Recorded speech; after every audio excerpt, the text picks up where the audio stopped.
अभि अनु, गोष्ट तिची आणि त्याची. लेखिका सौ संजना महादेव मगर. 4 सख्यांमध्ये तिचं वेगळेपण अगदी उठून दिसायचं. नितळ रंग, बारीकशी अंगकाठी, अनुकुचीदार हनुवटी, सुंदर महिरप, तेज करारी नजर, हे सगळं पाहताच समोरच्याला आरपार वेधेल अशी कुशाग्र बुद्धिमत्ता. या गुणांमुळे तिचे वर्चस्व ठायी ठायी कोणाच्याही नजरेच्या टप्प्यात येत होतं.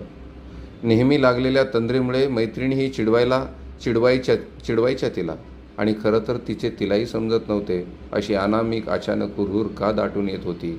आणि काही समजण्याच्या आतच तिच्या मनाचे विमान कुठेतरी दूर जाऊन पोहोचलेले असायचे.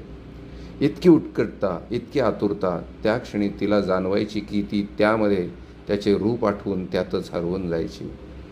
त्याच्या रूपाचा मोहच तसा होता. समोर असणाऱ्या व्यक्तीलाही त्याच्या रूपाचे आकर्षण वाटत असे, अगदी नीलवर्ण कृष्णाचे वाटावे तसे. एके दिवशी या अशा तंद्रीतच तिची आणि त्याची पुन्हा नव्याने भेट झाली. हिरव्यागार डवरलेल्या झाडाकडे पाहून तिची एकटक नजर त्यात काहीतरी शोधू पाहत होती, आणि अगदी समोरच उभा असलेला हा तिच्या अनुपम सौंदर्याकडे पाहत थबकला होता. ढगाळलेल्या आकाशात विजेची तार छेडत जावी असे तिच्या रूपाचे मोहक दर्शन पाहून तोही क्षणभर थबकला होता. थोड्या वेळाने तंद्री भंगल्यावर तिला लक्षात आले, कोणीतरी तिच्याकडे एकटक पाहत आहे. ती बावरली आणि तिने घराकडे धावतच धूम ठोकली. अगदी आजूबाजूला कुठेच न पाहता एकदम सरळ घरीच येऊन धडकली.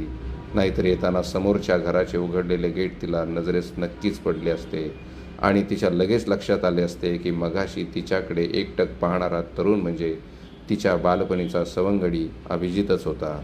5 वर्षांनी तो परत आला आहे, आणि काही दिवस तो इकडेच राहणार आहे.